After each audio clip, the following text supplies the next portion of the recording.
Amén.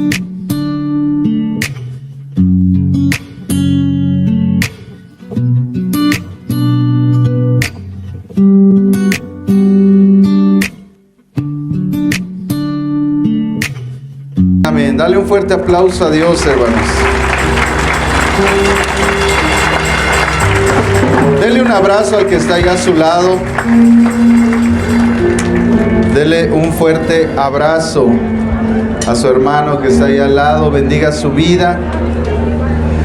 Qué bueno, amados hermanos, que hemos tenido a bien la buena voluntad de venir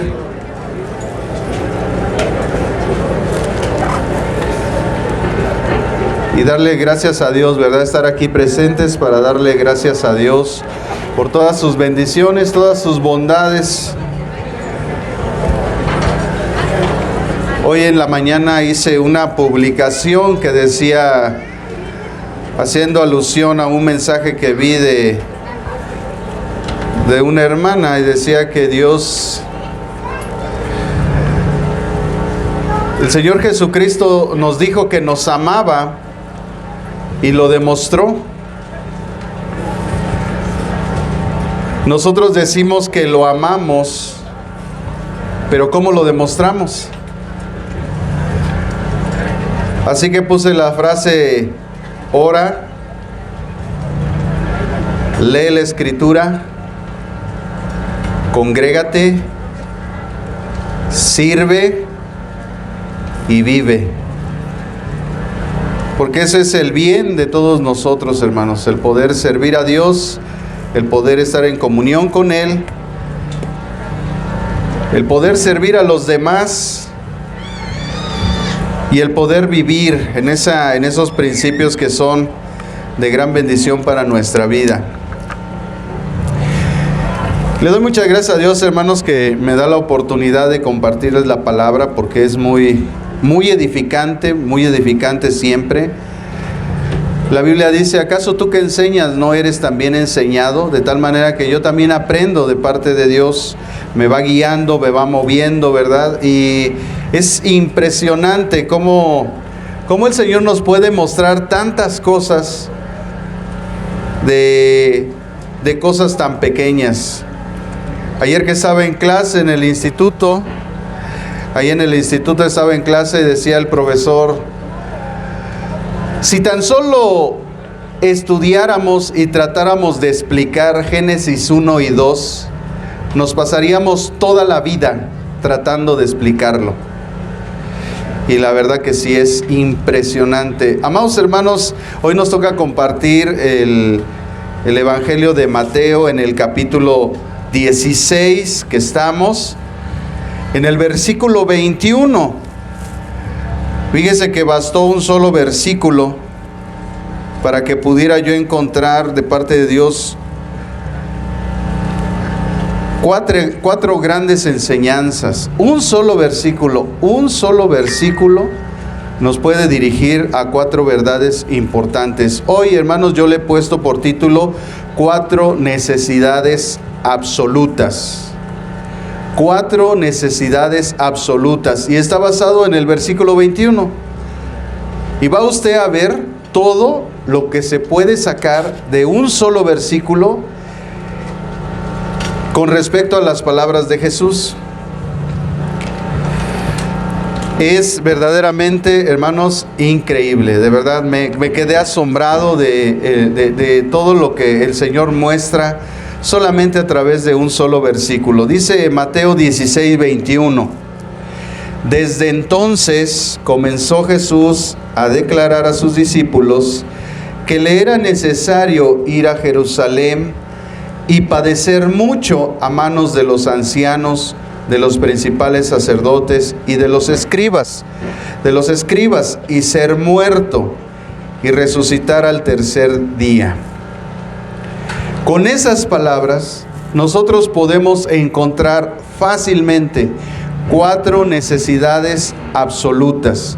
Y se dicen 4 necesidades absolutas porque si no hubieran ocurrido, no tendríamos lo que hoy tendríamos, ni estaríamos aquí presentes. A partir de este momento, amados hermanos, nosotros tenemos que ver que el Señor Jesús comenzó a declarar unas verdades muy profundas. Estas 4 cosas que están aquí son 4 verdades muy profundas y difíciles del plan de Dios, de esa obra divina que Dios quería hacer. Tanto Mateo versículo 21, que es el que acabamos de leer, como Marcos 8:31, como Lucas 9:22, nos dicen y nos declaran los 3, tanto Mateo, Marcos y Lucas, que estos acontecimientos, estos que mencionó Jesús, eran necesarios. Pero al ser necesarios y al ver y identificar la importancia, nosotros vemos que eran absolutos, que si no se cumplían, la obra redentora de Dios y todo el plan y proyecto de Dios no se hubiera llevado a cabo.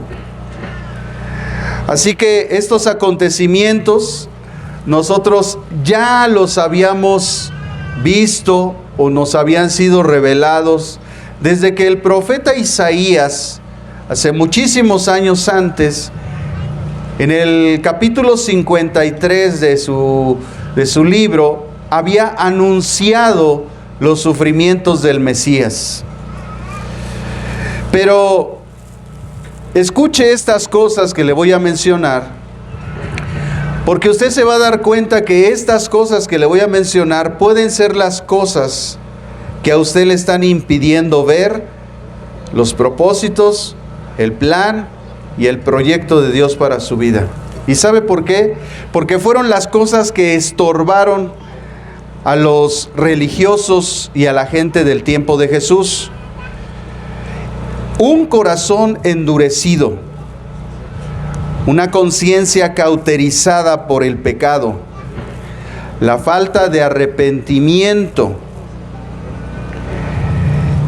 Estas fueron las condiciones, bueno, además de la incredulidad, por supuesto, es el resultado de todo eso, es la incredulidad. Fueron las condiciones que no les permitieron tener el discernimiento para poder ver la profecía del Mesías en cuanto a su sufrimiento de Isaías 53. De hecho, los judíos no leen ese capítulo de Isaías, porque ellos saben que si lo leen y hacen que la gente lo lea, la gente se va a dar cuenta de quien se hablaba ahí era de Jesús. Y ellos todavía hasta este tiempo están cegados y no quieren recibir al verdadero Mesías. Por lo tanto, Dios les ha preparado un poder engañoso y un falso Mesías para que sean condenados por cuanto no han querido recibir la verdad de Dios. Y entonces ellos solo lo vieron como un libertador de la opresión romana. Eso es lo que ellos solamente esperaban, un libertador de su opresión física. Pero lo que Jesús vino a hacer fue algo espiritual. Él vino a librarnos del poder del pecado. Así que los principales grupos religiosos y gran parte de los israelitas, ¿verdad?, porque mucha gente estuvo en contra de Jesús, fueron parte de la parte oscura de la profecía de Isaías 53.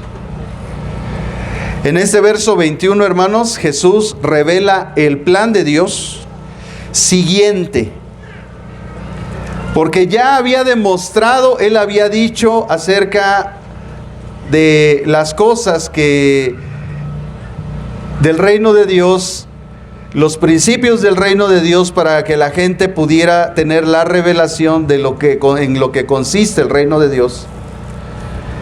Y después se encaminó hacia Galilea, el mar de Galilea, y en todos sus alrededores les demostró a sus discípulos que aquello que había enseñado era verdad.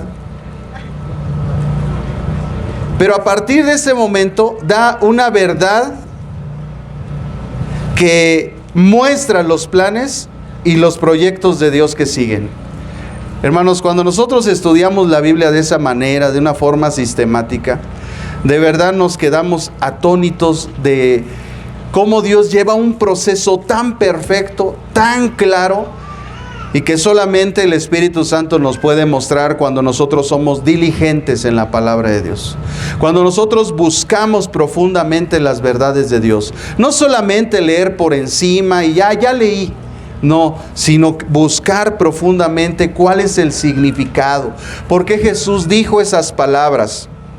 Así que Dios nos revela el plan de Dios siguiente a través de Jesús, el cual sería el plan de redención para la humanidad. Y dice, ir a Jerusalén, padecer mucho, ser muerto y resucitar al tercer día. Oye este plan. ¡Qué tremendo! Yo no sé, ¿alguna vez te ha preguntado cuál es el plan de Dios para tu vida?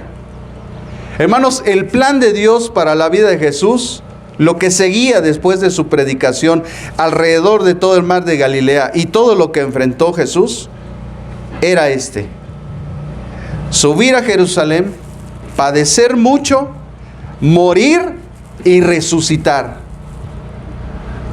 ¿Qué te pareciera que Dios te diera ese plan para tu vida? Muchos de aquí saldrían corriendo, porque el ser humano responde al sufrimiento, porque el ser humano no quiere sufrir. El ser humano quiere vivir en Acapulco, en Cancún, siempre tratando de disfrutar la vida, pero no quiere sufrir. Pero Jesucristo, escúchame esto, te prometió que sufrirías. Él dijo, en el mundo tendréis aflicción. Así es que aunque no quieras, dile al que está a tu lado, aunque no quieras, vas a sufrir.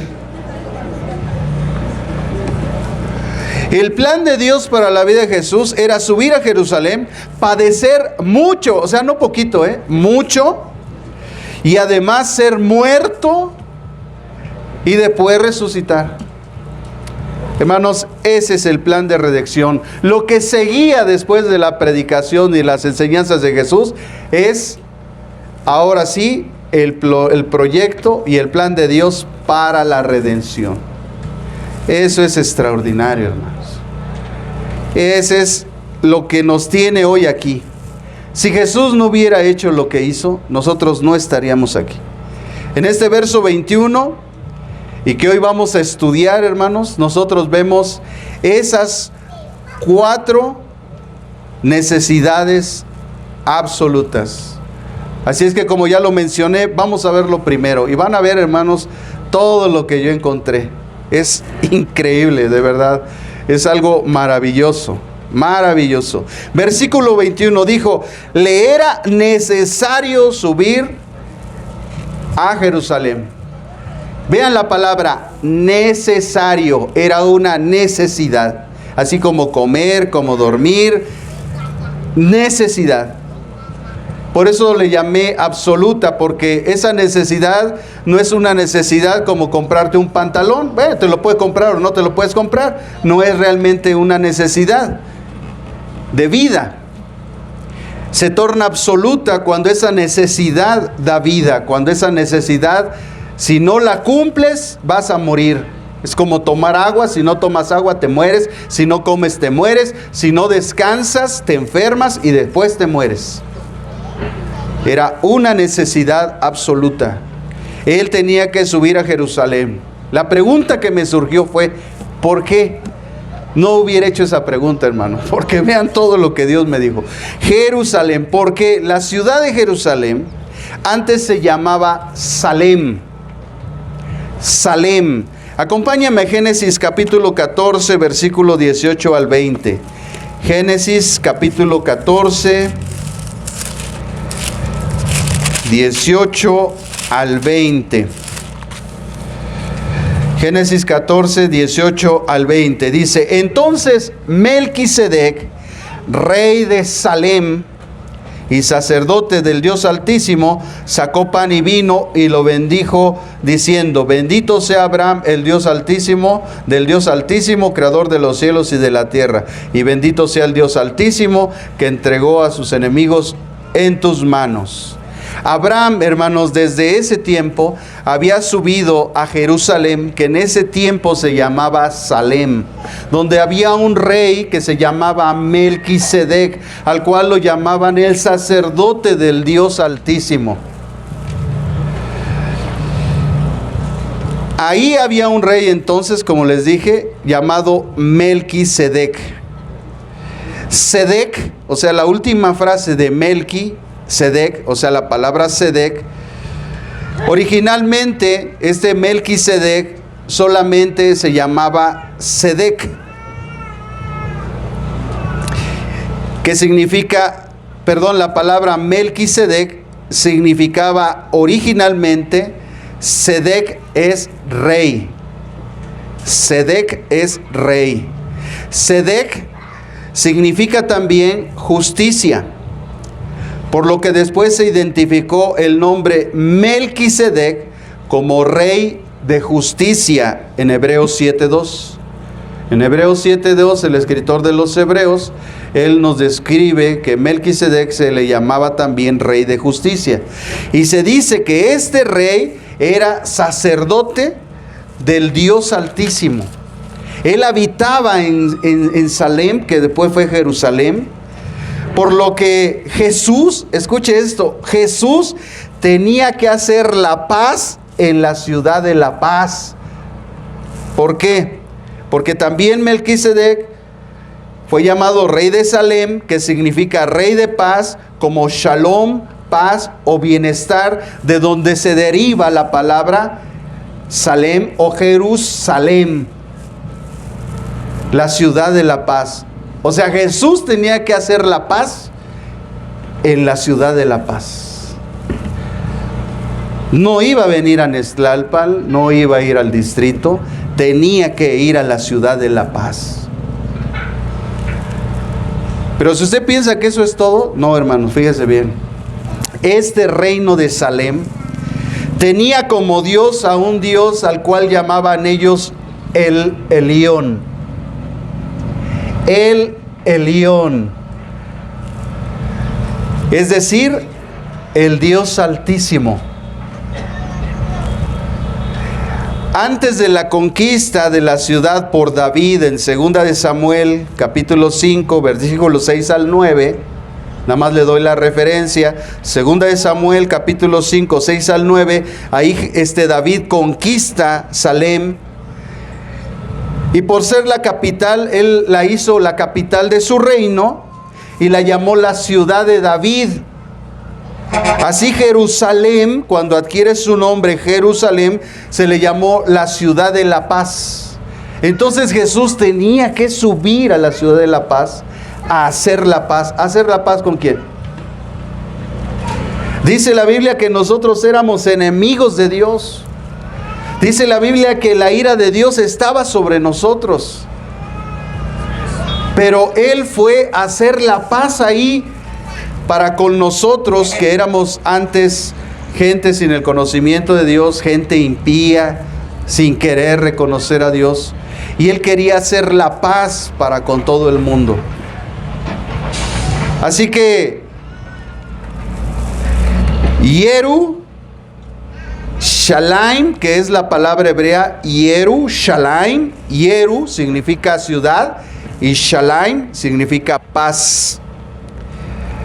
Entonces, si nosotros vamos a Génesis capítulo 14, versículos 18 y 19, Génesis 14,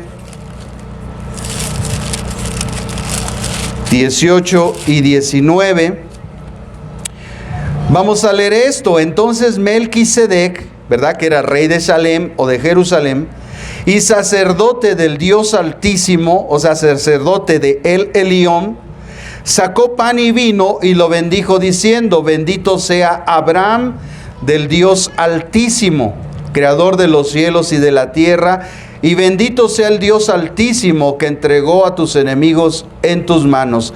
La Biblia, amados hermanos, tanto en el Antiguo Testamento como en el Nuevo Testamento, al identificar a Melquisedec con Abraham, lo único, hermanos, que nos está haciendo ver es que tanto Melquisedec como Abraham adoraban al mismo Dios. ¿Y sabe por qué? Porque este rey de Salem, Melquisedec, sacerdote del Dios Altísimo. En el libro de los Hebreos se menciona que Jesucristo, Él viene de la orden del sacerdocio de Melquisedec.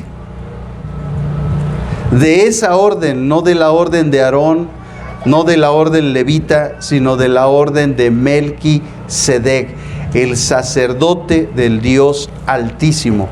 Quiere decir que en los tiempos antiguos de Abraham, Melquisedec adoraba al mismo Dios que Abraham adoraba. Y eso, hermanos, es algo extraordinario. ¿Cómo era posible que un pueblo sin conocer al Dios verdadero, ya en el tiempo de Abraham, lo adoraba? Y hubo una conflagración, una guerra entre Abraham, para que pudiera él encontrarse un día con Melquisedec, y dice que Abraham le entregó los diezmos de todo a Melquisedec. Qué hermosa es la Escritura, hermanos, porque la Biblia nos hace ver que se identifica a Abraham y a Melquisedec en la Biblia, y esto nos enseña que Abraham y Melquisedec entonces veneraban con distintos nombres al mismo Dios. A Jehová el Elión. Jehová el Dios Altísimo. Claro que sabemos en la tradición antigua que debido a los gigantes que existieron, que ya todos vemos los vestigios de esa existencia, los pueblos paganos los llamaban dioses altísimos. Y dice la Biblia que esos eran los hombres de renombre.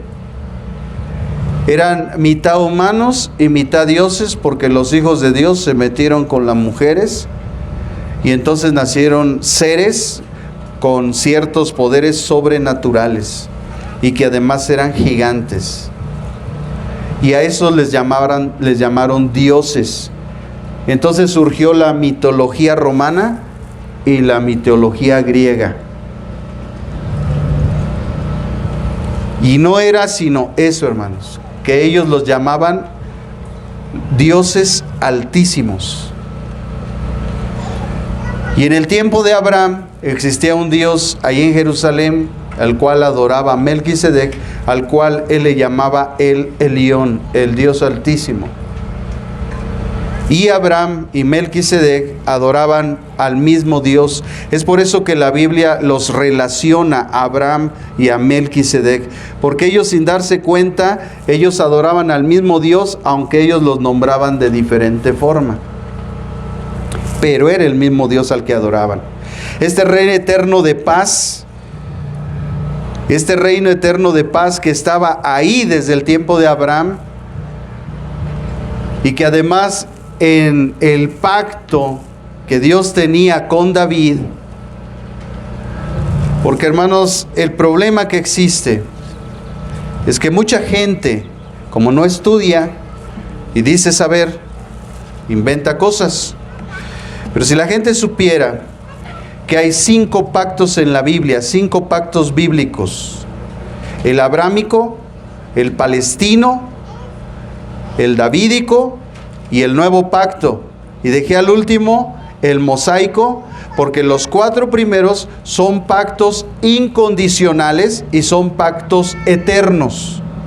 Pero el mosaico, el pacto mosaico, el que hizo Dios con Moisés a través de los 10 mandamientos, es un pacto temporal y además es un pacto condicional. Y ese pacto fue quebrantado por los judíos, no lo cumplieron. Y entonces Dios los canceló, y entonces Él hizo un nuevo pacto. Un pacto nuevo con Israel, pero que alcanzaba a los gentiles. Un pacto que tenía promesas para Israel y promesas para los gentiles. Al ser un pacto, hermanos, que es temporal y que fue quebrantado, deja de existir. Es por eso que nosotros no guardamos el Sabbat ni nos circuncidamos, porque ese pacto es para Israel y ellos no lo cumplieron.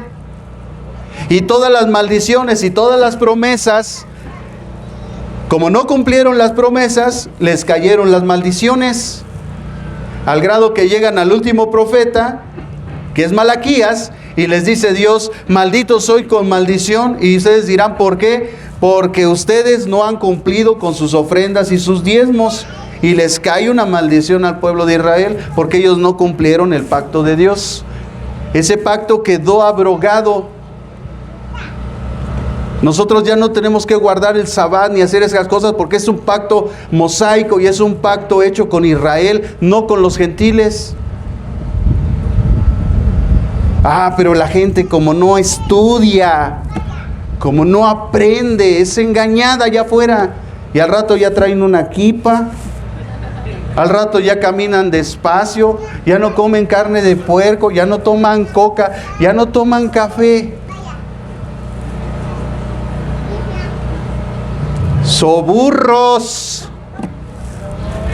Empezaron por el espíritu y terminaron en la carne. Así les dijo Dios a través de Pablo a los Gálatas. Porque el libro de Gálatas, la carta de Pablo a los Gálatas, es un escrito a los judíos que se habían convertido, que estaban pervirtiendo a la iglesia de Dios y que le decían que tenían que guardar todos los mandamientos. Ahí estaba el Sabbat, ahí estaba el pacto de la circuncisión para ser salvos. Y Pablo los ataca y les dice: no es así. Entonces hubo un concilio, el concilio de Jerusalén, el primer concilio, Hechos capítulo 15. Y se determinó que no se incomodara a los gentiles a seguir los mandamientos que Moisés había establecido, porque solamente les pusieron 4 prohibiciones a los gentiles. Ay, hermano, pero como la gente no estudia, nada más dice tonterías y barbaridades.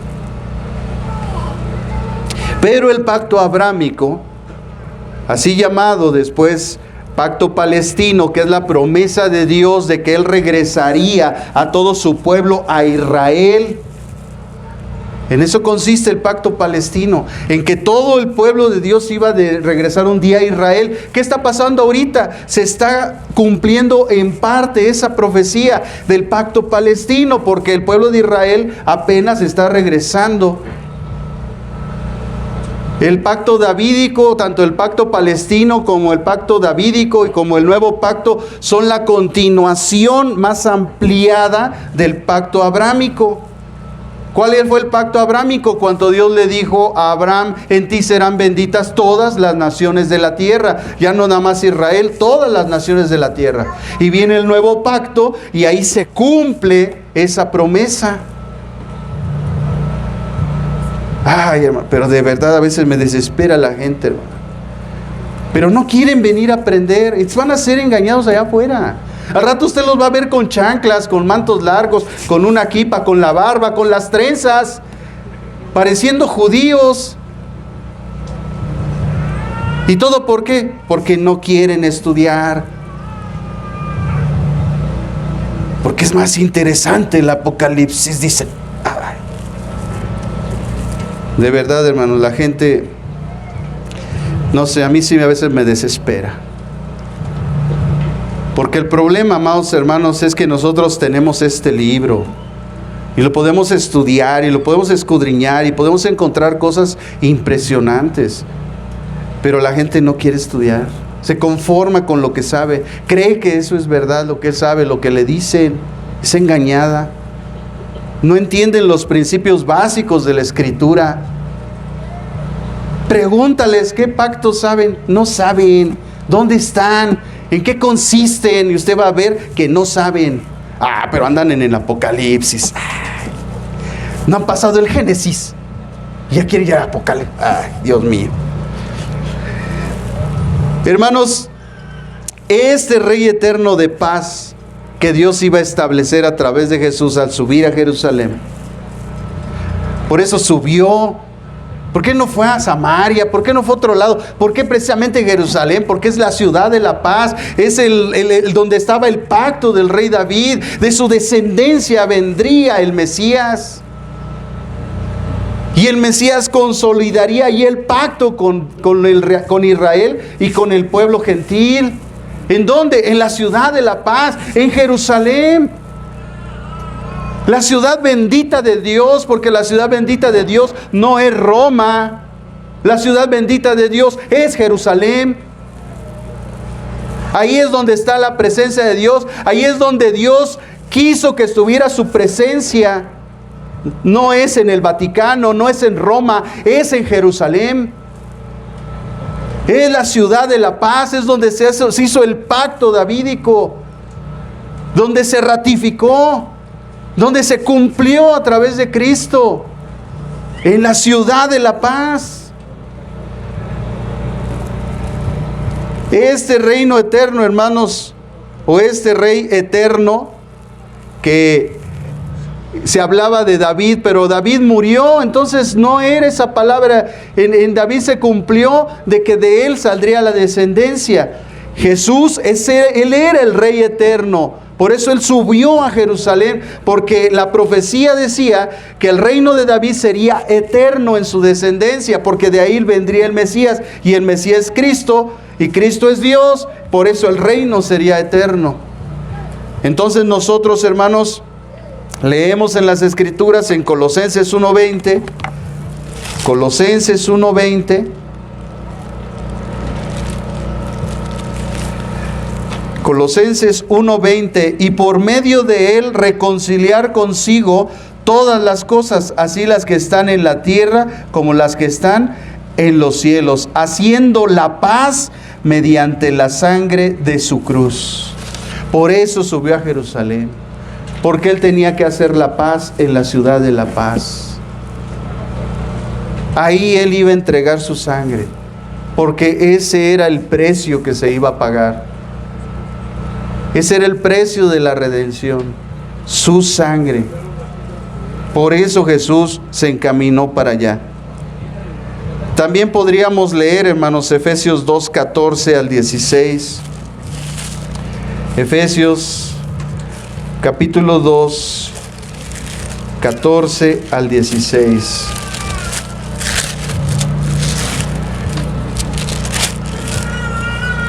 Dice la Escritura: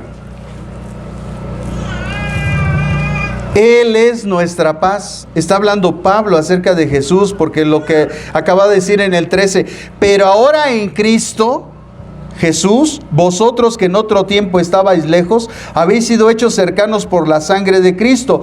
Él es nuestra paz. O sea, Cristo, Shalom.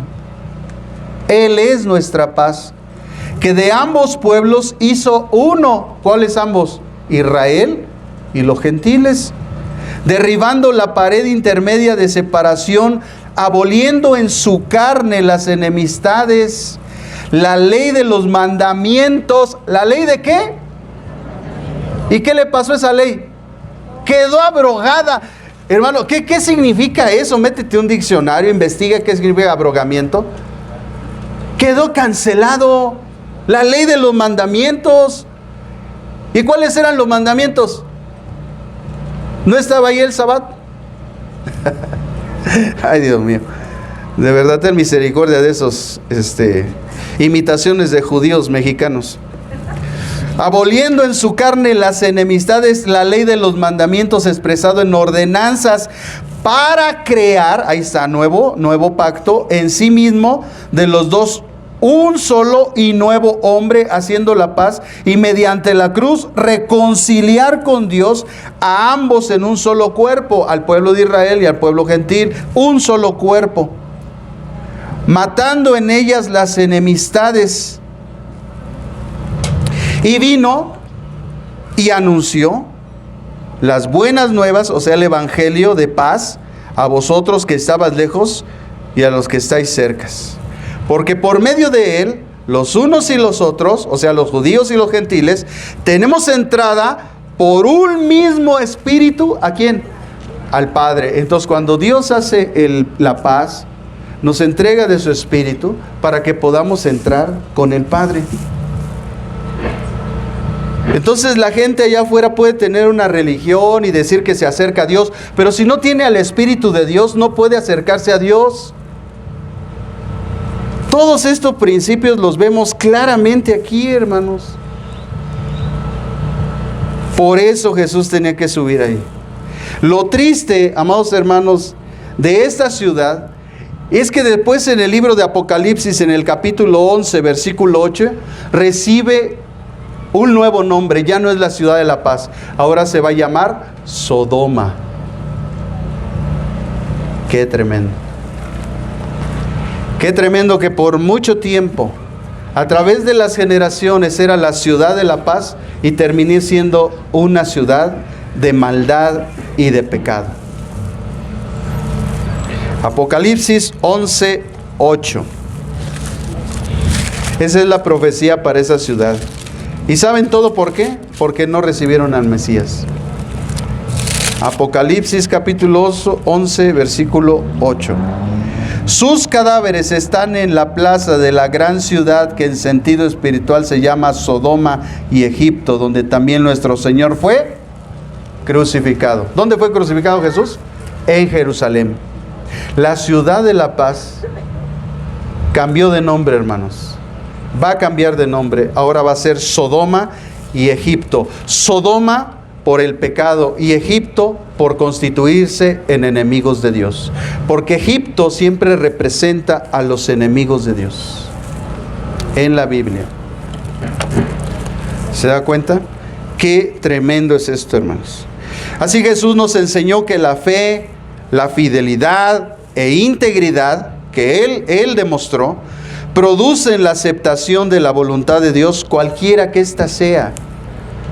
Si hay algo que el Señor nos puede enseñar aquí, hermanos, a través de su vida, es que la fe, la fidelidad y la voluntad de Dios, a la aceptación de la voluntad de Dios, cualquiera que ésta sea, se convierte en nosotros en un determinado momento también, cuando nosotros practicamos estas cosas, en una necesidad absoluta. Y no importa lo que pase en nuestra vida, estamos dispuestos a cumplir la voluntad de Dios, sin importar el sufrimiento. El problema que les dije desde el principio es que no queremos sufrir.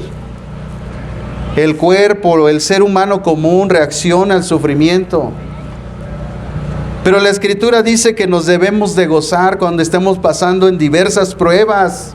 Debemos de sentirnos con gozo. Por eso el gozo no es alegría. El gozo no es grito de júbilo. No, eso no es gozo, hermano. El gozo se manifiesta solamente en el momento de la prueba. Es el fruto del Espíritu dado por el Señor a aquellos fieles que han manifestado o aceptan la voluntad de Dios. Por eso Jesús, cuando les comunica, tengo que subir a Jerusalén, ¿qué creen? Voy a sufrir mucho.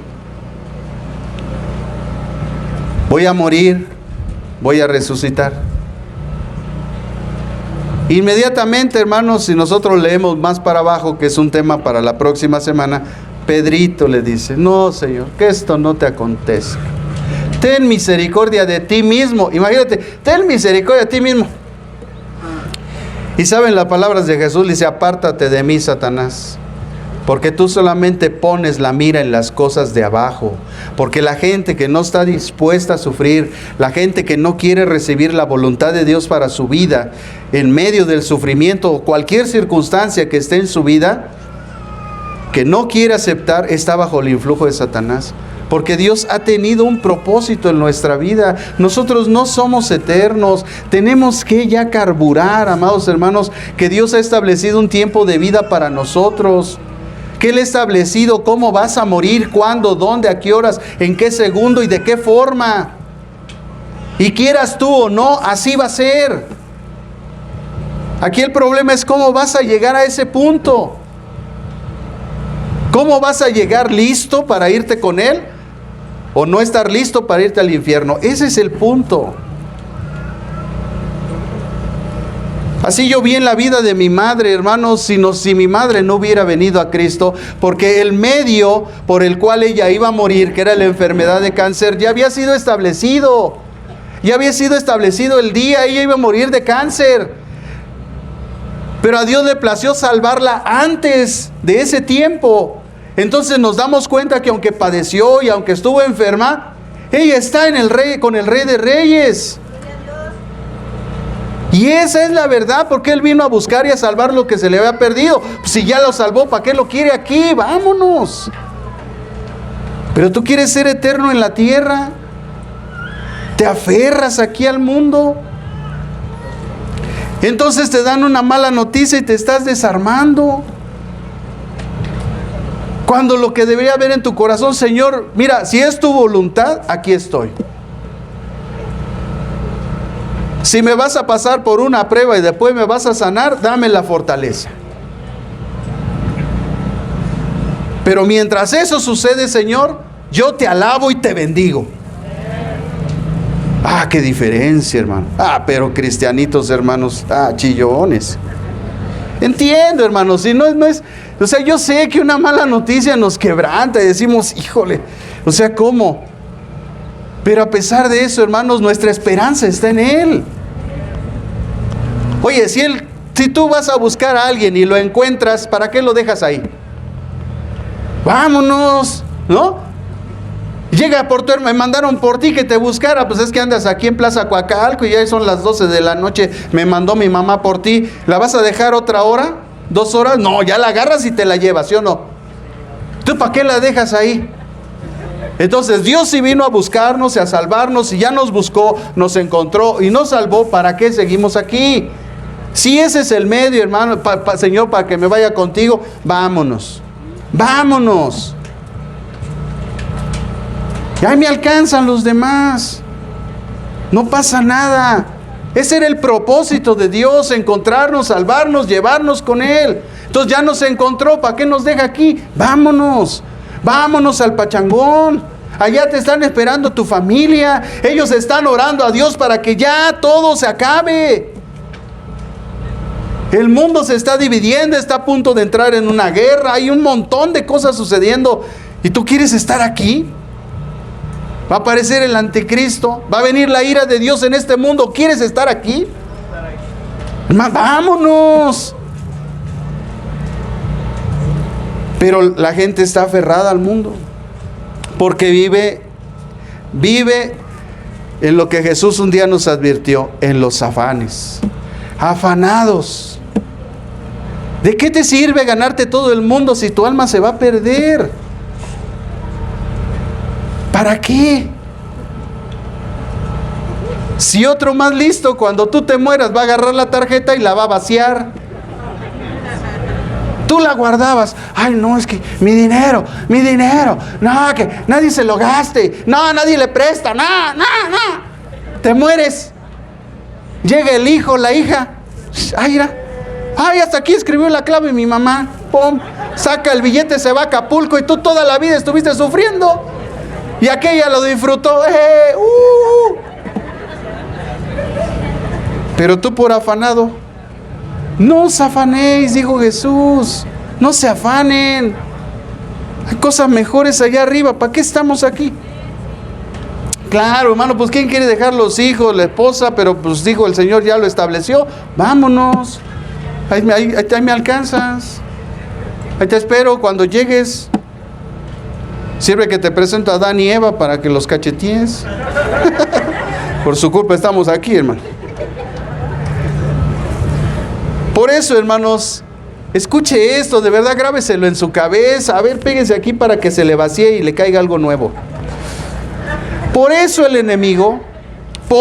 enemigo llamado diablo, Satanás, adversario, serpiente antigua, el dragón, bueno, como usted lo quiera llamar, el enemigo busca que no aceptemos la voluntad de Dios y nos va a estorbar.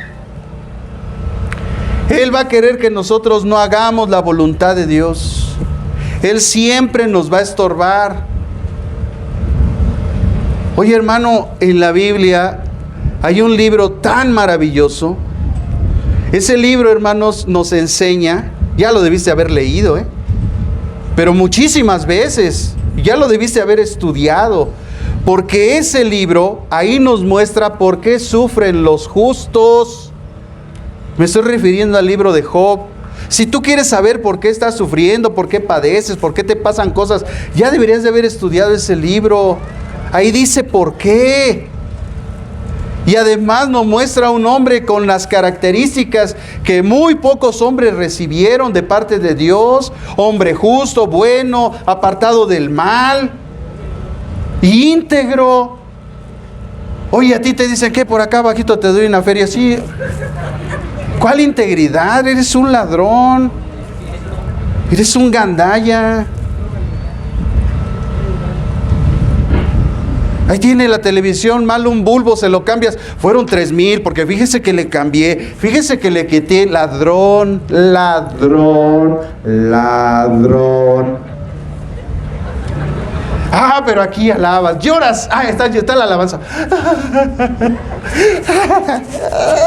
Lo siento, ¿qué? Hipócritas. Ladrones, injustos, perversos, malvados, hijos del diablo. Hermano, un hijo de Dios no hace eso. No, le clavamos las uñas al que podemos. ¿Piensan que Dios es injusto? No, Él va a hacer justicia. Un día va a hacer justicia. En el libro de Job, hermanos, si nosotros nos echamos un clavado rápido, usted va a ver, hermano, eso que le estoy diciendo. Toda la gente dice, ay, ¿por qué sufro? Pero no lee, no estudia, ¿por qué? Vayan al libro de Job, estudienlo, vean todo lo que pasó, cómo pasó, por qué pasó. En el capítulo 2, en el versículo 4, dice... todo está interesante, pero vamos a partir nada más para explicar lo que les quiero decir. Respondiendo Satanás a Jehová dijo, piel por piel. Escuche, hermano, piel por piel. Todo lo que el hombre tiene lo dará por su vida. Esa, hermanos, esa es la propuesta de Satanás para el hombre. Satanás dice que el hombre es capaz de dar todo, entregar hasta a sus hijos, entregar el dinero, todo, con tal de salvar su vida. Aprenda eso, hermano. Satanás va a decir eso. Entonces, cuando Dios nos mete en una circunstancia, nos escribe en un cáncer y eso, nosotros tenemos que permanecer fieles, decir, Señor, no importa, yo sé que tú me puedes sanar, me puedes salvar, pero si no, no te voy a negar. Porque lo que dice Satanás no opera conmigo. Él dice que yo soy capaz de ir con la bruja, con el brujo, hacerme limpias, con tal de salvar mi vida, pero yo no voy a ir si tú no me salvas, no me importa. Pero eso es lo que dice el diablo. La propuesta del diablo es esa, piel por piel. Todo lo que el hombre tiene lo dará por su vida.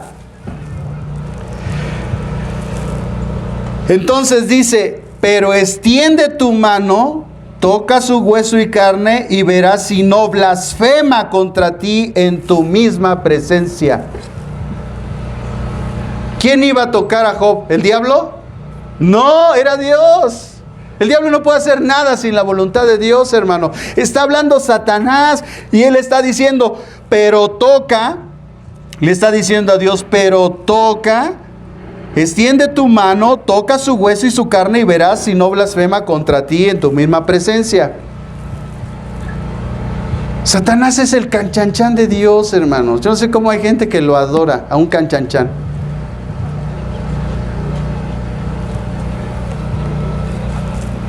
¿Ve la propuesta de Satanás? Eso es lo que Satanás piensa de nosotros. Bueno, de ustedes, de mí no. Dice el verso 6, dijo Jehová a Satanás, Él está en tus manos. O sea, ya le dio permiso. Pero guarda su vida. ¿Ya ven cómo Él no puede tocar nuestra vida? Satanás no puede tocar tu vida, a menos que Dios se lo permita. Guarda su vida. Entonces salió Satanás de la presencia de Jehová e hirió a Job con una llaga maligna, un cáncer de piel, desde la planta del pie hasta la coronilla de la cabeza. 1 año, hermanos, 1 año duró el proceso de Job, sin escuchar la voz de Dios, y fue fiel hasta el último. Y Dios no permitió la muerte de Job. Lo peor de todo, tampoco le quitó a la mujer. Porque ¿qué mujer tenía Job, hermanos? Porque la integridad se dice de Job, pero no se dice de su mujer. La mujer decía, ya, renuncia, blasfema a tu Dios, mira cómo te tiene, y todavía te mantienes íntegro. Hermanos, cuando su mujer le diga eso, dile, apártate de mí, Satanás. Ahí es cuando debemos desobedecer, pero vemos un montón de mandilones que testimonio. Entonces, hermanos, ¿ven lo que hacía necesario subir a Jerusalén? Número 1, que fue establecido en la eternidad. Todo esto ya estaba planeado, Hechos capítulo 2, cuando Pedro habla, ahí dice que era el previo consejo de Dios. Ya estaba establecido. Que era esencial e inalterable, puesto en acción antes de la fundación del mundo. Todo esto fue puesto en acción. Tenemos un Dios que ya terminó las cosas, ya las hizo, nada más puso a andar el reloj para que todo aconteciera. Todo lo que pasa en tu vida, el barro que te salió, tiene un propósito. Todo tiene un propósito. Dios no hace las cosas sin propósito. Todas las circunstancias, todos los problemas, todo lo que pasa en mi vida tiene un propósito en Dios.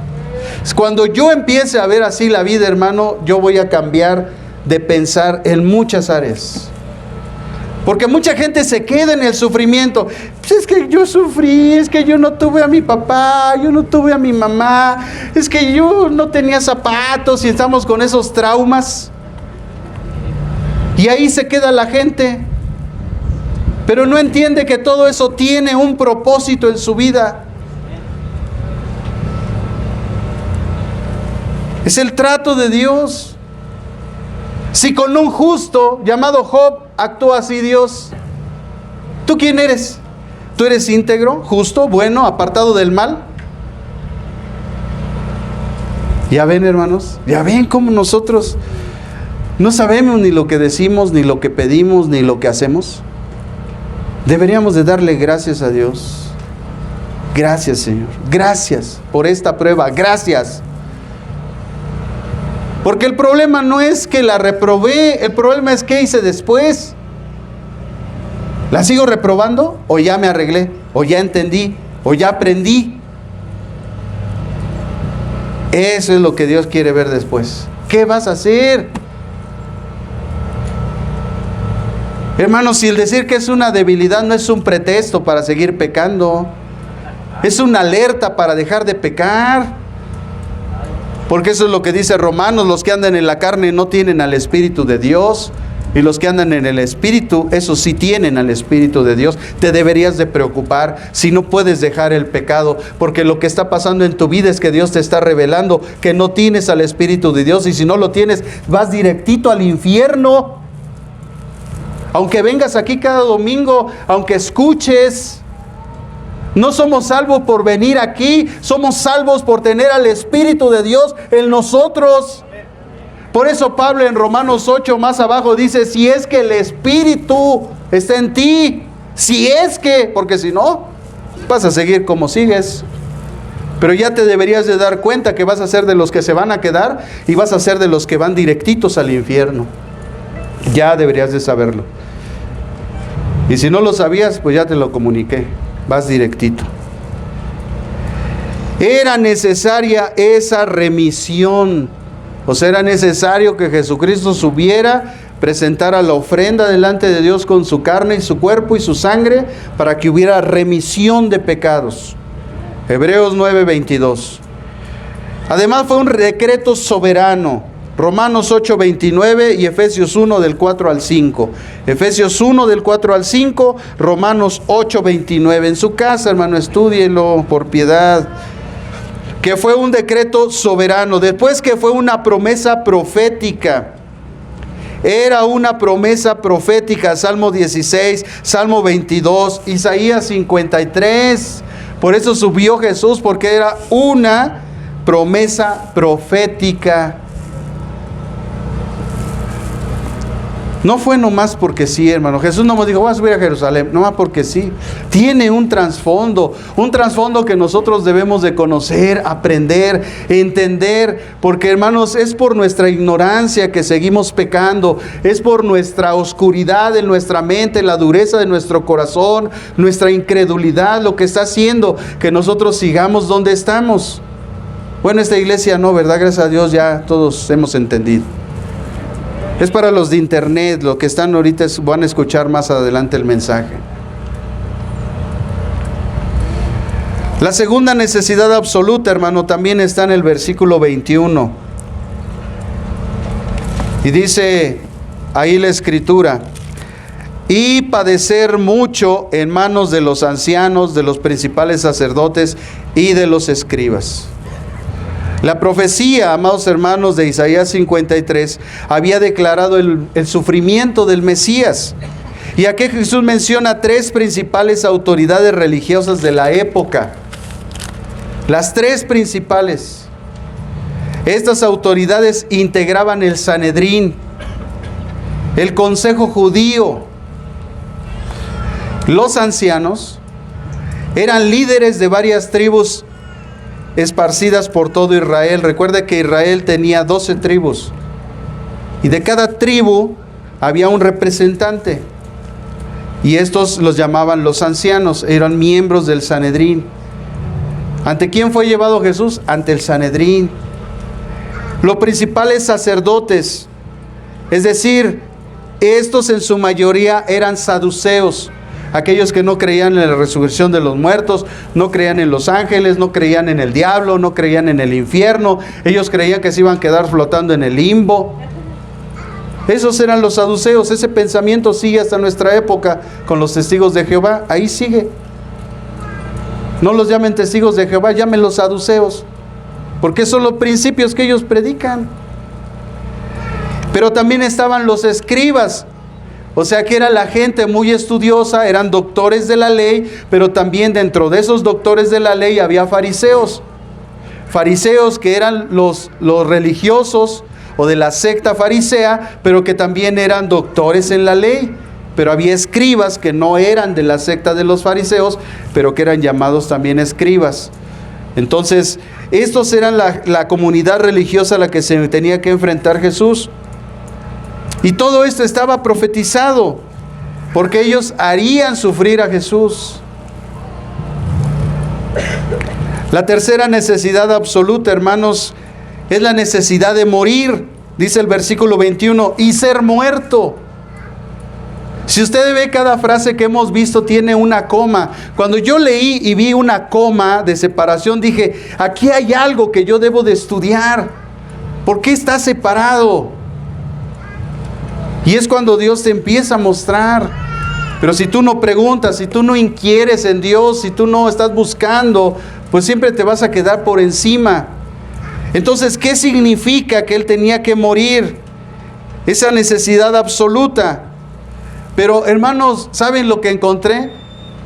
Que Jesús realmente fue asesinado.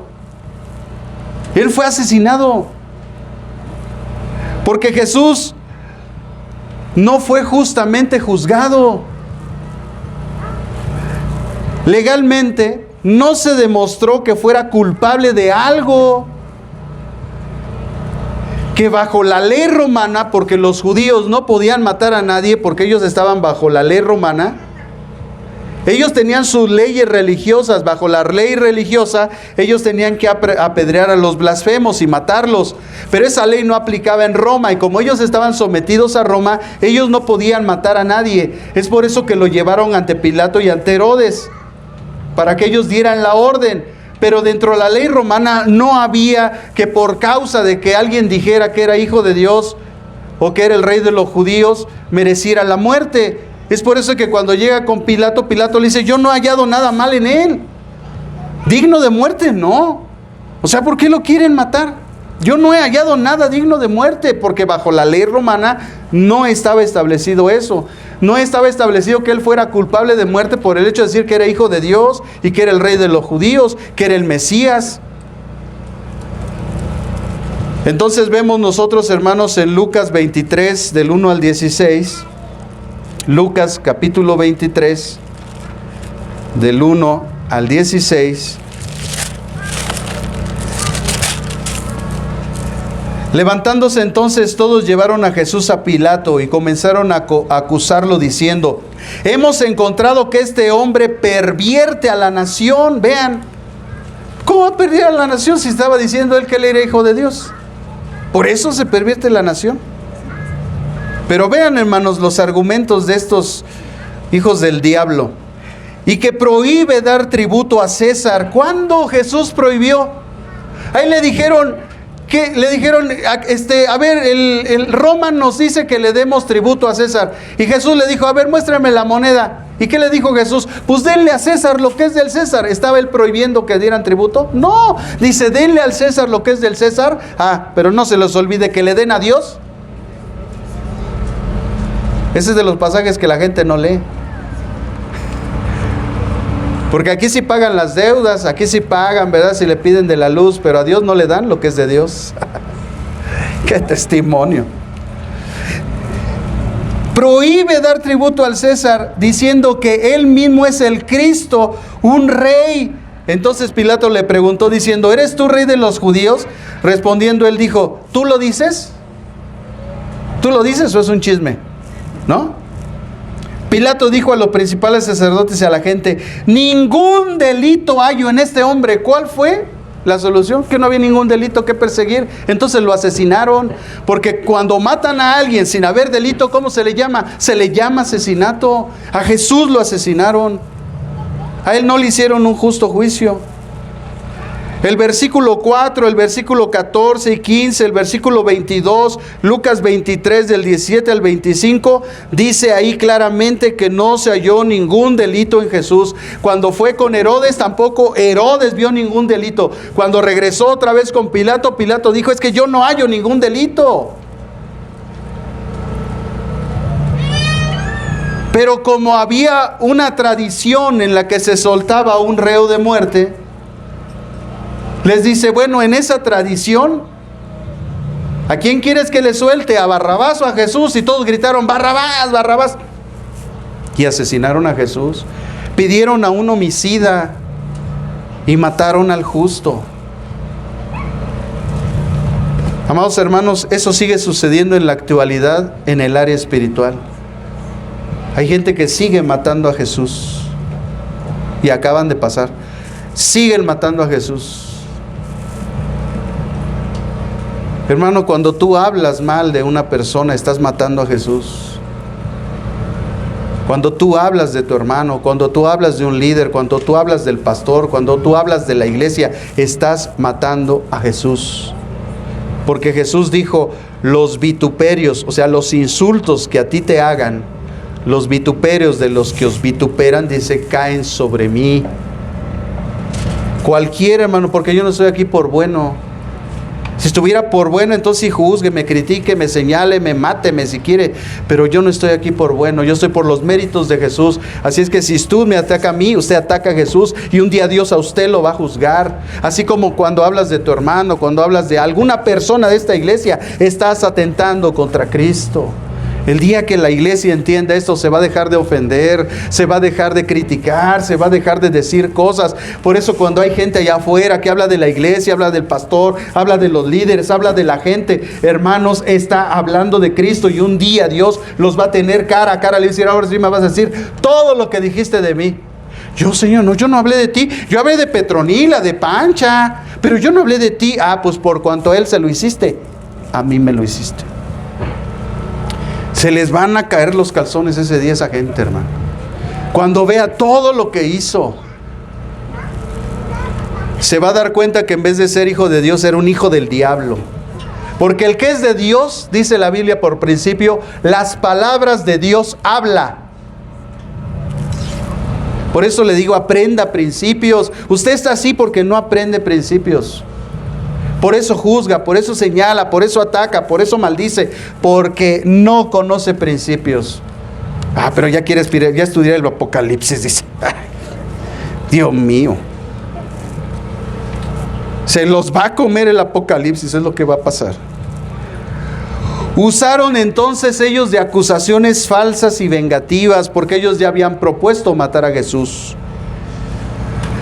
Si Jesús hubiera cometido alguna falta, hubiera recibido una sentencia, pero al no cometer falta, pues entonces fue asesinado, muerto injustamente. Jesús fue muerto injustamente.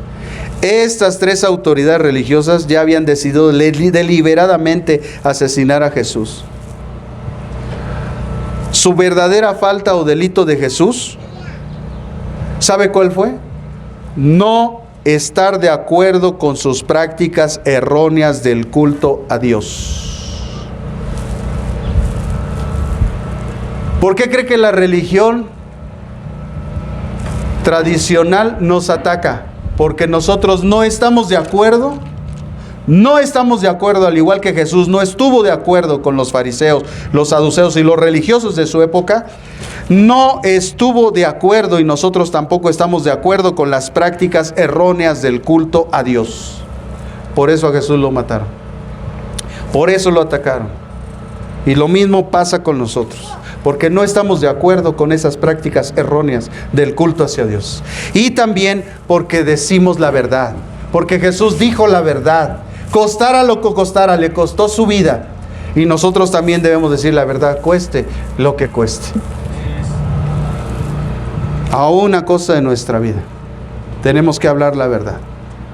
Aunque nos guste, nos critiquen, nos señalen, nos ataquen. El único que consiguen al atacarnos, hermanos, es demostrar que somos hijos de Dios. Somos hijos de Dios, por eso, porque nosotros no estamos de acuerdo con las prácticas de culto erróneas y también nosotros hablamos la verdad. Por eso somos atacados, por eso Jesús fue atacado, por eso fue muerto injustamente. Los judíos ante los romanos no quisieron acusar a Jesús de eso, entonces lo acusaron de sedición.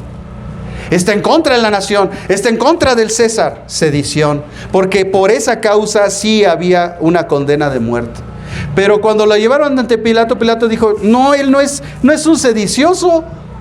Tal vez está loco y está diciendo cosas que no, pero no es un sedicioso. Pero hermanos, ¿no dicen eso de nosotros, que estamos tú y yo locos? Bendita locura, hermanos, porque esta bendita locura nos dio salvación y vida eterna.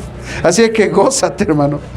Pero ellos realmente, hermanos, lo acusaron también, o su acusación real de ellos era la blasfemia, porque eso era lo que la ley de Moisés supuestamente decía.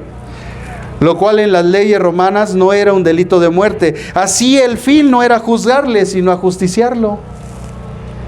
Su juicio fue infame por todas las irregularidades que se dicen en la abogacía. No tenía Jesús, ni tuvo Jesús garantías jurídicas. Jesús no tuvo garantías jurídicas, en ninguna forma. Por eso, hermanos, cuando hay una persona que no conoce las Escrituras, porque las Escrituras enseñan por principio que si tú y yo somos hermanos, tú y yo somos hermanos, realmente somos hermanos, tú y yo no tenemos que ir ante las autoridades a juicio, si tú y yo somos hermanos. Porque debemos de tener la capacidad de arreglar nuestra situación entre nosotros mismos. Pero, si yo detecto o tú detectas que ese no es tu hermano, llévalo ante las autoridades, porque ellos le van a hacer juicio. Porque para eso están puestas las autoridades, para los matricidas, para los patricidas, para los injustos, para los malvados y perversos. A esos llevamos a la justicia. Ahora juzgue usted ahora. ¿Verdad? Se enmudecen, hermanos. Yo sí conozco principios, hermanos, y además los aplico.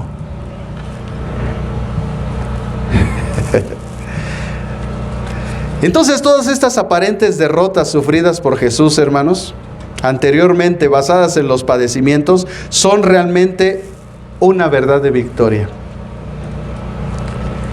Porque gracias a esa bendita cruz tuvimos salvación. Escuche esto. ¿Para qué resucitó Jesús? Porque esa es la última verdad, hermanos, que tenía que resucitar al tercer día. Esa verdad absoluta. ¿Para qué? ¿Se ha preguntado? Solamente le voy a mencionar algunas, hermanos, para finalizar el día de hoy. Si usted quiere ver la continuación de todo esto, porque es muchísimo, bueno, pues vea el miércoles, ¿verdad?, que se publica el apoyo de enseñanza de todo esto. Ahí voy a explicar ya detalladamente estos puntos. Son maravillosos, pero escúchelos. Si gusta anotar la referencia, se la doy de todo corazón. Para que se cumpliera la profecía. Para eso resucitó Jesús. Para que se cumpliera una profecía. Esta profecía, hermanos, estaba dictada además en el Antiguo Testamento, ¿verdad? Pero también se menciona en 1 Corintios capítulo 15, versículo del 3 al 4. En Juan capítulo 20, versículo del 8 al 9. También resucitó Jesús para que se cumpliera su palabra, porque Él había dicho en Juan 11, 25 y 26 que Él era la resurrección y la vida. Así es que Él resucitó para que se cumpliera la profecía y su palabra. También para que nosotros resucitáramos, porque tú y yo vamos a resucitar. En 1 Tesalonicenses capítulo 4, versículo 14. Para que tengamos esperanza, como dice 1 de Pedro 1:3. 1 de Pedro 1:3, para que tengamos esperanza. Para que vivamos para Él. 2 de Corintios capítulo 5, versículo 14 y 15. Para que vivamos para Él. Para destruir, esto es importante, hermanos, para destruir el imperio de la muerte. Para eso resucitó Jesús. Para que la muerte ya no tuviera ningún poder sobre de Él, ni sobre aquellos que creen en Él. Y eso lo dice, hermanos, en 1 de Corintios, capítulo 15, versículo 21. Para librarnos de la esclavitud del pecado, por la vieja naturaleza. Romanos, capítulo 6, versículo del 5 al 6. Romanos 6, del 5 al 6. Para nuestra salvación. Primera de Pedro, capítulo 3, versículo 21. También Hechos, capítulo 26, Hechos 26, versículo 22 y versículo 23. También para resucitar a todos los muertos y juzgarlos, tanto buenos y malos. Apocalipsis 20, del 12 al 13, dice: y vi a pequeños y grandes delante del trono, y fueron juzgados. O sea, los buenos y los malos van a resucitar, pero unos van a ir a vida eterna y otros a la segunda muerte o a la muerte eterna. También, hermanos, para liberarnos de la segunda muerte. Apocalipsis 26. Así que fue realmente, hermanos, un aspecto necesario de triunfo y para la gloria de Dios. Por eso Jesús murió, hermanos. Por eso también resucitó. Para que al final usted y yo tuviéramos redención y por su sangre el perdón de nuestros pecados y no fuéramos a una eternidad sin Dios. Así la resurrección de Jesucristo, hermanos, es el fundamento de nuestro evangelio. O sea, si hay algo que nosotros debemos de predicar es que Jesucristo resucitó, es decir, que Él vive. Quien verdaderamente ha creído en Jesucristo, cree en su resurrección. Fíjese lo que dice Romanos capítulo 10, versículo 9. Romanos capítulo 10, versículo 9. Si confiesas con tu boca que Jesús es el Señor y crees en tu corazón que Dios lo levantó de entre los muertos, serás salvo. Pablo enseña que el ser redimido consiste en una confesión y práctica de fe. En una confesión y en una práctica de fe.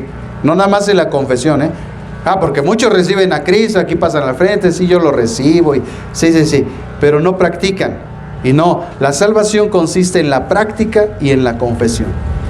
Así que si confiesas, y también en una convicción, certeza de creer en la resurrección de Jesús. Si tú crees que Él resucitó de los muertos o fue levantado de los muertos, esa es la resurrección. Y además esta fue llevada por Dios, que lo resucitó de los muertos. Dice Pablo, entonces serás salvo. Entonces serás salvo.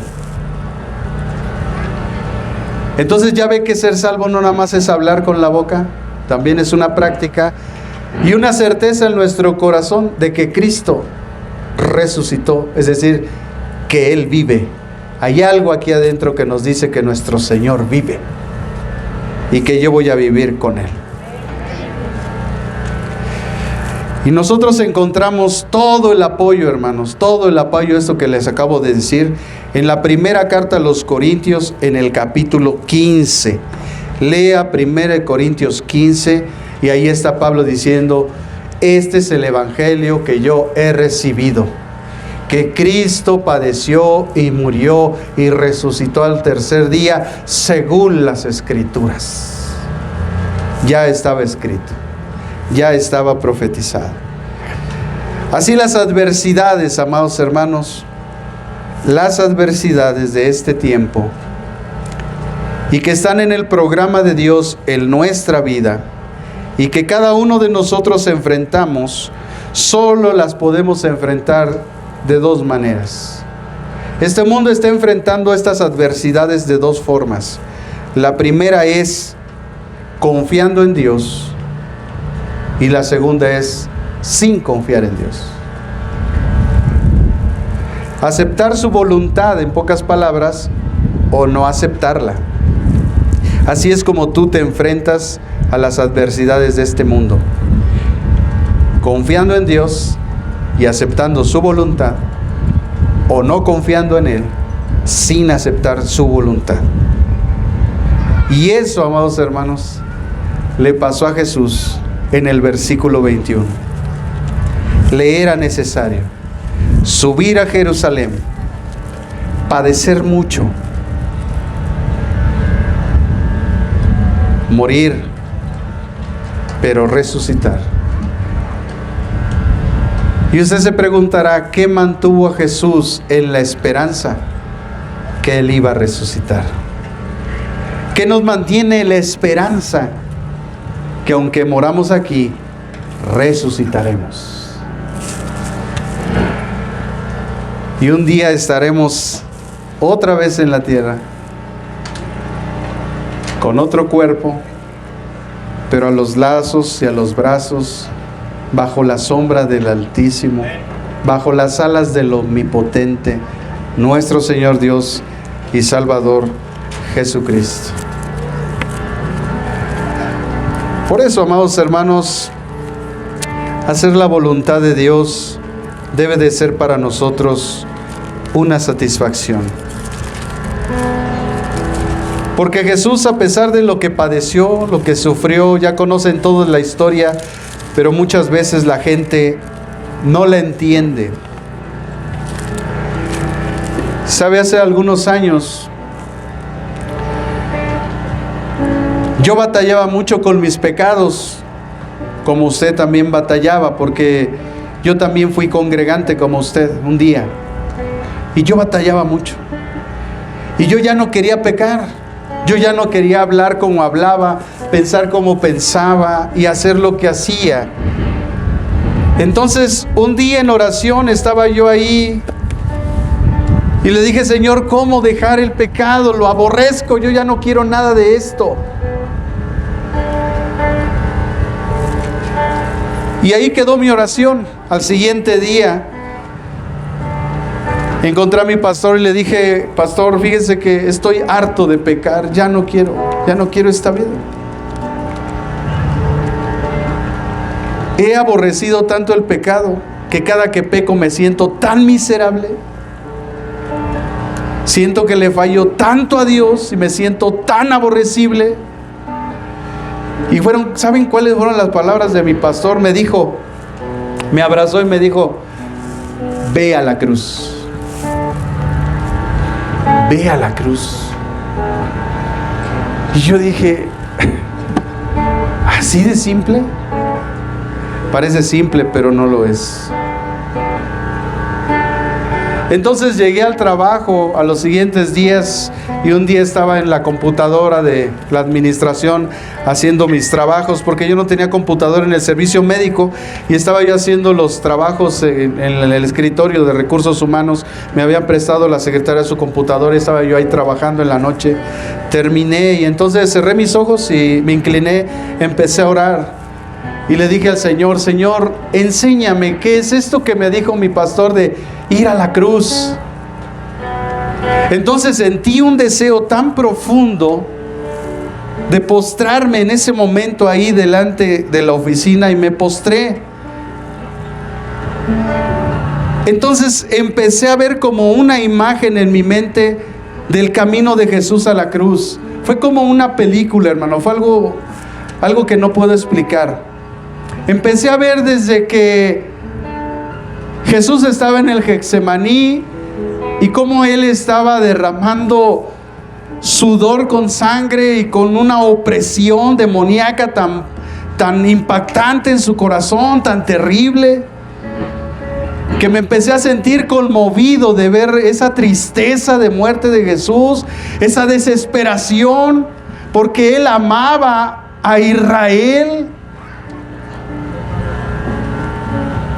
Hoy en la Biblia, hermanos, hay un pasaje en las Escrituras donde Dios habla de Israel y dice que es como una preciosa mujer desolada, abandonada, dejada,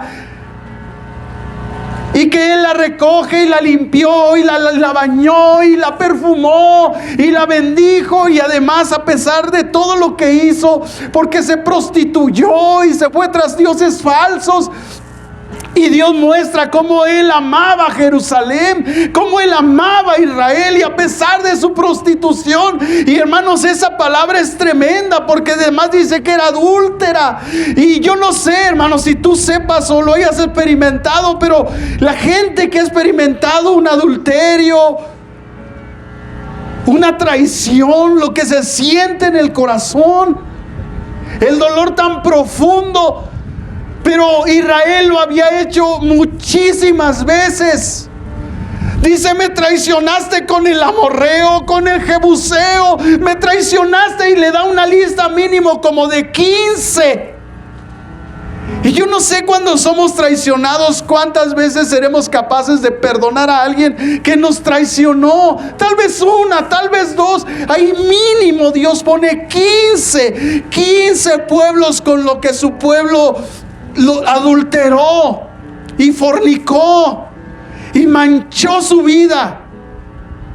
Y Jesús, en medio de todo eso, tuvo la capacidad de venir un día a esta tierra y ofrecer el perdón a su pueblo, haciendo un pacto con Israel, un nuevo pacto, restaurar todas las cosas, como diciéndole: no me importa lo que hiciste, cómo me traicionaste, cómo te fuiste con otro, y a pesar de eso le dice: yo te perdono. Y no solo eso, Israel le dice después: te voy a adornar, te voy a lavar con mi sangre, te voy a purificar, te voy a hacer la más hermosa en los cielos. ¿Y sabe todo por qué? Porque el amor de Dios es incondicional. Entonces empecé a ver todo ese sufrimiento y vi el amor de Dios hacia su pueblo. Entonces entendí el amor que tenía hacia mí. Entonces vi y empecé a ver cómo Él caminaba hacia la cruz, cómo lo ofendían, cómo lo escupían, cómo se burlaban, cómo lo agredían. Me sentí como Juan, que veía al maestro cómo lo estaban ahí acribillando, insultando, escupiendo, burlándose, rompiendo sus vestiduras, humillándolo en la cruz. Entonces entendí, hermano, lo que es ir a la cruz. Es sufrir como Él sufrió, es sentir lo que Él sintió. Es por eso que seguimos pecando, porque no hemos ido a la cruz, porque no hemos caminado con Él, porque no hemos visto lo que Él sufrió, lo que Él sintió. Por eso seguimos haciendo lo que estamos haciendo. A partir de ese día, hermanos, yo estaba ahí quebrantado, llorando, gimiendo. Y le dije: Señor, por mi culpa jamás te van a vituperar. Eso es ir a la cruz. ¿Sabe qué necesita la iglesia de este tiempo? Necesita ir a la cruz. Necesita ver a su maestro y sufrir con Él, y cargar la cruz con Él, e ir con Él sufriendo. Eso necesita la iglesia de Jesucristo de este tiempo: ir a la cruz y sufrir con su Señor, para que deje de hacer lo que está haciendo. Para cancelar a la gente tóxica que está en el teléfono, para dejar de ver videos perversos, para dejar de ser rebeldes, injuriosos, maldicientes, apóstatas, para no ser parte de esta generación malvada y perversa. Eso necesita la gente: ir a la cruz. Tú y yo necesitamos ir a la cruz las veces que sean necesarias, con tal de limpiar nuestra mente y nuestro corazón, con tal de vivir en una vida de santificación, con tal de nunca traicionar al Maestro, con tal de nunca permitir que Satanás tome nuestra vida y nos lleve a traicionarlo, con tal de tener la capacidad de arrepentirnos. Porque mucha gente, amados hermanos, desafortunadamente no conoce ese concepto: arrepentimiento. No entiende que esa fue la primera enseñanza de Jesús, que venía precedida del anunciamiento de Juan el Bautista: arrepiéntanse. La palabra arrepentimiento, hermanos, en hebreo es shuv, S-H-U-V. En el Antiguo Testamento significa regresar o volverse 180 grados. En el Nuevo Testamento es la palabra metanoia en griego, que es cambiar nuestra manera de pensar. Es decir, lo que hago, entender que lo que hago o lo que estoy haciendo no le agrada a Dios. El hombre se tiene que arrepentir en 3 áreas. De otra manera, no va a estar con el Señor. Se tiene que arrepentir respecto a Dios, su pensamiento respecto a Dios. Es entender y reconocer que no hemos estado caminando de acuerdo a lo que Dios nos ha mandado, que no estamos realmente siguiendo a Dios. Y la prueba es que estamos haciendo lo mismo y lo mismo. También tenemos que cambiar con respecto al pecado. Es decir, entender que lo que Dios le llama pecado es pecado, punto. Y no justificar que yo creo que, yo pienso que, no, lo que Dios le llama pecado es pecado, punto. Una mentira, pecado. Es pecado. No hay mentiras débiles, más grandes, no. El pecado es pecado delante de Dios. Y la paga del pecado es la muerte. Y también debemos de cambiar de pensar con respecto a la vida. Es decir, que tú y yo verdaderamente nos volvamos a Dios de todo corazón. Que podamos y decidamos ahora sí caminar con Él. Aunque vayamos a una cruz, aunque suframos, aunque moramos, pero resucitaremos. Eso necesitamos entender la generación de hoy. Tenemos que entonces volvernos a Dios en sus principios, en sus mandamientos, en sus estatutos, en esa búsqueda de Dios a través de la oración y de la palabra de Dios. Es un verdadero arrepentimiento ese. No es solamente llorar y decir, sí, me arrepiento. No. Por eso a muchos jóvenes les digo, sí, ya chillaste, ya dijiste, ahora quiero ver que lo hagas. A mí ya no me digas nada, ahora hazlo. Porque si no, no hay un verdadero arrepentimiento. Si tú nada más te paras a llorar y moqueas y gritas y ay, te cortas las venas y te quieres cortar el cuello, no es arrepentimiento. Lo que está pasando es que está agarrando el espíritu de Judas. Por eso Judas se automató, se asesinó solo, se suicidó. Entonces así hay jovencitos que se quieren suicidar. ¿Por qué creen? Porque el espíritu de Judas los está atacando, porque en ellos no hay arrepentimiento, hay remordimiento. Y lo que la gente necesita es arrepentimiento. Es un giro de 180 grados. Es volverse al camino del Señor. Es dejar de hacer lo que estamos haciendo y hacer la voluntad de Dios. Es cambiar nuestro pensamiento hacia Dios. Entender que Él es santo y que estamos ante su presencia, el Espíritu Santo, y que lo estamos ofendiendo, lo estamos humillando, lo estamos agrediendo.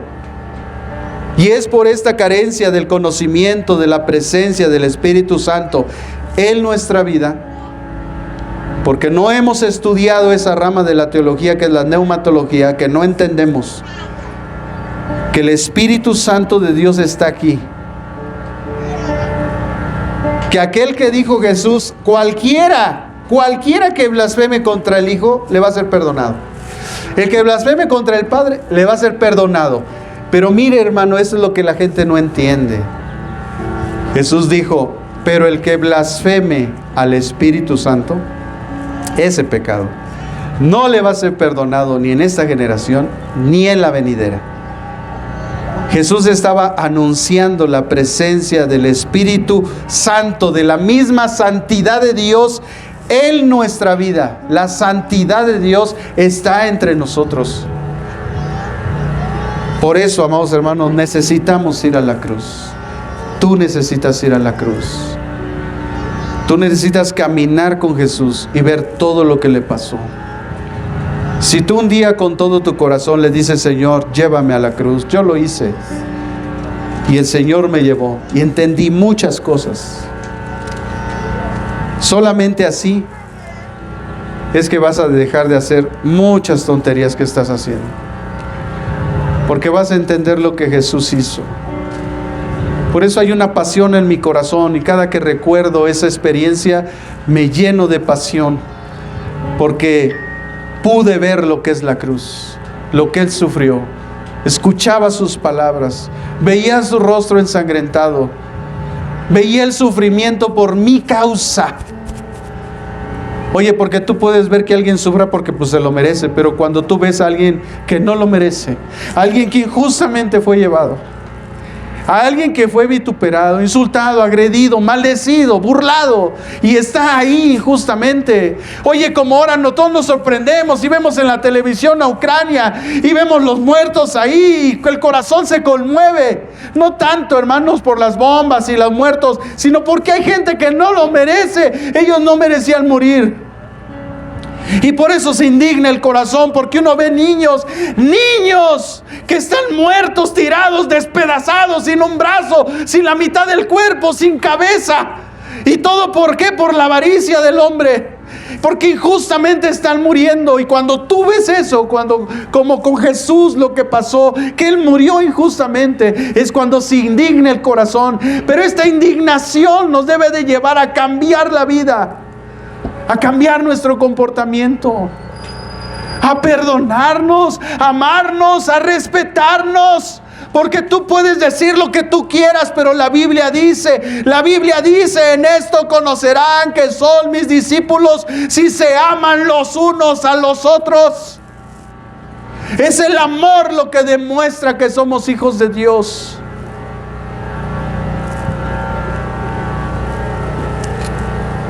Por eso cuando yo veo una persona que no conoce las Escrituras y empieza a amenazar, yo lo llevo a las autoridades. Porque ese no es un hijo de Dios. Porque si conociera las Escrituras, sabría, hermanos, que nosotros no debemos ir a las autoridades. Pero cuando alguien amenaza con eso, yo lo llevo primero, para decirle que él no es un hijo de Dios, porque no conoce las Escrituras. Los hijos de Dios tenemos que arreglarnos entre nosotros. Y tenemos que perdonarnos. Y tenemos que aliviar nuestros dolores y nuestras tristezas y nuestras angustias. Y debemos de tener la capacidad de restaurarnos los unos a los otros. Así el día de ayer que estuve con los jóvenes, Dios me dio un mensaje de verdad muy hermoso, de restauración para los jóvenes, porque Dios ama a los jóvenes, porque Dios tiene grandes propósitos, porque jóvenes, yo me voy a morir un día, y ¿quién un día se va a parar acá al frente? Y con la misma pasión que yo te prediqué, te vas a parar aquí y decirle a tu generación: yo tenía un pastor ferviente, apasionado, que nos decía, que nos exhortaba. Yo aprendí de él, pero yo quiero saber qué joven de esta generación un día se va a parar aquí y va a tener la pasión y el valor de defender a su Cristo, a su fe y a su Señor hasta la muerte. ¿Quién va a caminar con Él en la cruz?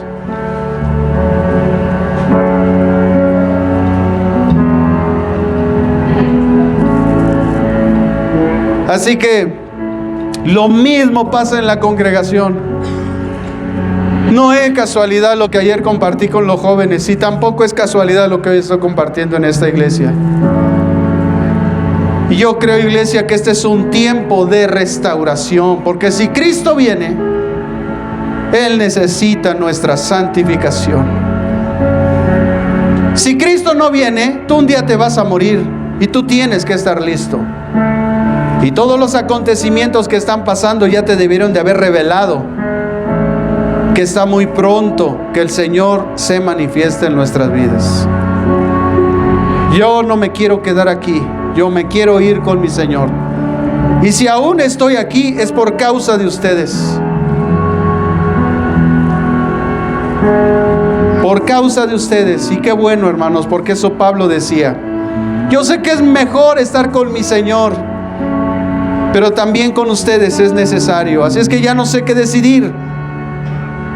Y esa palabra me llamó la atención, porque entonces quiere decir que Pablo pudo decidir. Él ya estaba en el tercer cielo. Él ya estaba viendo cosas inefables, escuchando cosas indecibles. Y sin embargo decidió regresar y venir y comunicar a la gente los planes de Dios. Y por eso estoy aquí, hermanos. Porque es necesario, por causa de ustedes. Pero yo un día no voy a estar. Y yo quisiera saber quién va a tener los pantalones. Porque este púlpito y este púlpito solamente lo va a usar alguien que tenga los pantalones, la pasión, la fe, la vehemencia por Dios. Si no, no es digno de estar aquí. Porque este lugar es el lugar de la presencia de Dios. Es un lugar que se ganó con sangre en una cruz. Así que cualquiera que está al frente de un púlpito, hermanos, no está por sus méritos, está por los méritos de Jesús. Porque los que estamos al frente debemos de predicar a Jesús. Es por eso que el llamado de Dios en esta tarde, hermanos, a esta iglesia es la restauración. La restauración. Porque en esto conocemos que somos hijos de Dios, en que nos amamos los unos a los otros. No basta lo que la gente habla de la iglesia allá afuera. No basta los vituperios de la gente. Nosotros tenemos que cerrar filas y no debemos de dejar que toda la maldad que está gobernando este mundo entre en la iglesia.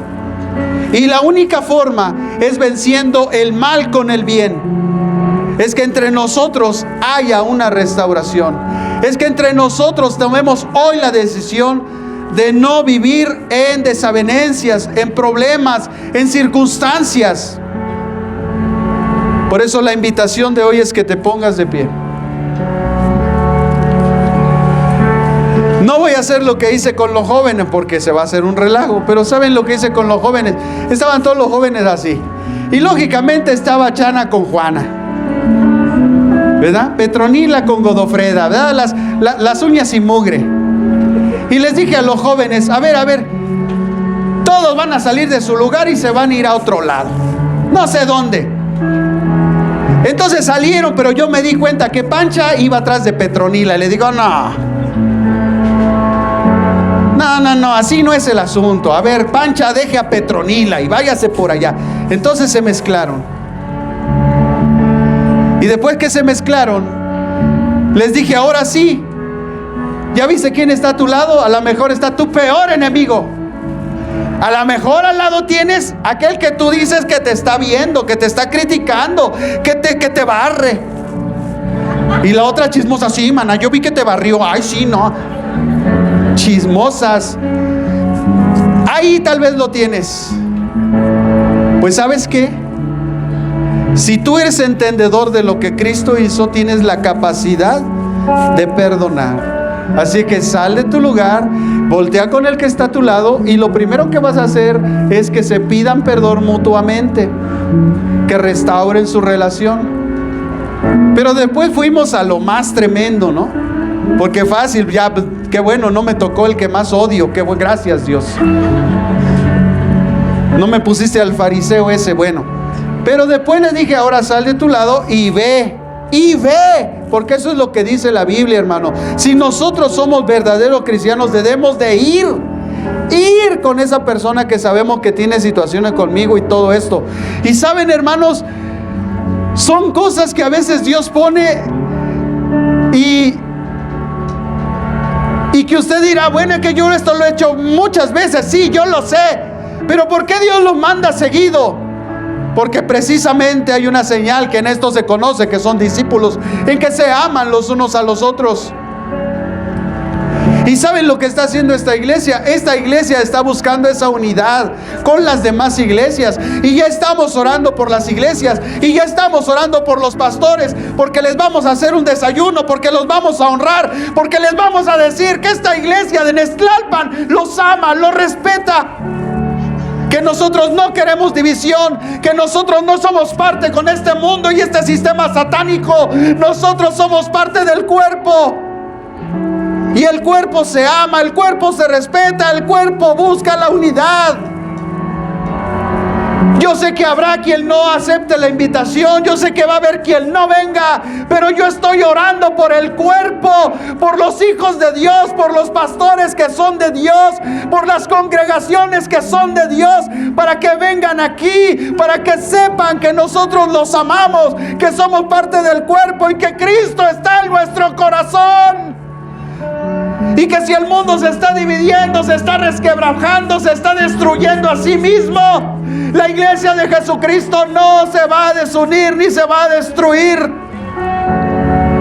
Y vamos a pelear hasta lo último por la unidad, por el amor, por la coinonía, porque somos el cuerpo de Jesucristo. No estamos en una competencia de a ver quién tiene la iglesia más grande, a ver quién tiene al pastor más bueno, a ver quién tiene al pastor más sabio. No estamos en esa competencia. Somos el cuerpo de Cristo. Dios nos ama, entregó su sangre por nosotros. No tenemos que estar en pleitos. No tenemos que estar viendo quién es mejor. Tenemos que honrar al Rey de Reyes y al Señor de los Señores. A Él tenemos que honrar. Así que yo hubiera salido, yo hubiera ido con esa persona que yo sé que tiene algo contra mí, ya le hubiera pedido perdón. Mínimo voltear con el de al lado, darle un abrazo y le sabes qué, pues no sé si tengas algo contra mí, pero pues mientras son peras son manzanas, perdóname. Perdóname, carnal, perdóname, hermana, perdóname. Yo ya lo hubiera hecho, hermano. Usted se tarda, son tardos para oír. Restauren su vida, sus relaciones. Tal vez es tu esposa, tu esposo. Tal vez se siente incomprendida y tú no lo sabes. Yo como pastor también soy imperfecto. Yo no estoy por bueno, hermanos. Tal vez mi esposa se siente desamada o no sé. Digo, eso no está en mi corazón. Yo amo a mi esposa, amo a mis hijos como amo a mi Señor. Pero a lo mejor ella lo siente. Pero yo no quiero que sienta eso. Yo quiero que sienta que el varón que está aquí al frente, que está dirigiendo la iglesia, la ama, como ama a sus hijos, como ama a su Señor.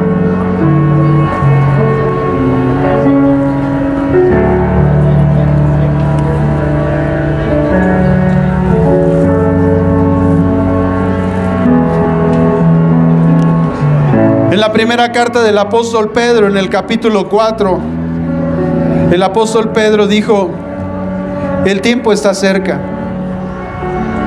Y nunca había estado más cerca que estos tiempos, nunca.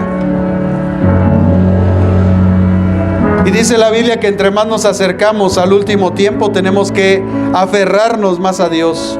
Tenemos que congregarnos más seguido. Tenemos que orar, tenemos que buscar a Dios con vehemencia, con fervor, porque el tiempo está cerca. Porque yo no me quiero quedar con los impíos a que caiga el juicio de Dios sobre todo esto. Yo a veces miro, hermano, los bosques, veo las casas, veo a las personas y digo: Dios, si a pesar de esto un día vas a destruir todo esto con fuego, todo va a ser destruido. Mira, hermano, Santa Inés, mira las paredes, mira la gente caminar, los coches pasar. Y date cuenta que un día todo va a ser destruido. Yo veo en las noticias Ucrania y la ciudad está devastada, destruida, todo hecho pedazos. Pues eso no se compara a lo que Dios va a hacer con este mundo, porque el mundo lo ha rechazado. Va a ser peor la destrucción. Y el corazón se entristece porque uno ama la vida, porque uno quisiera estar más tiempo en esta vida, pero pues así, ¿para qué?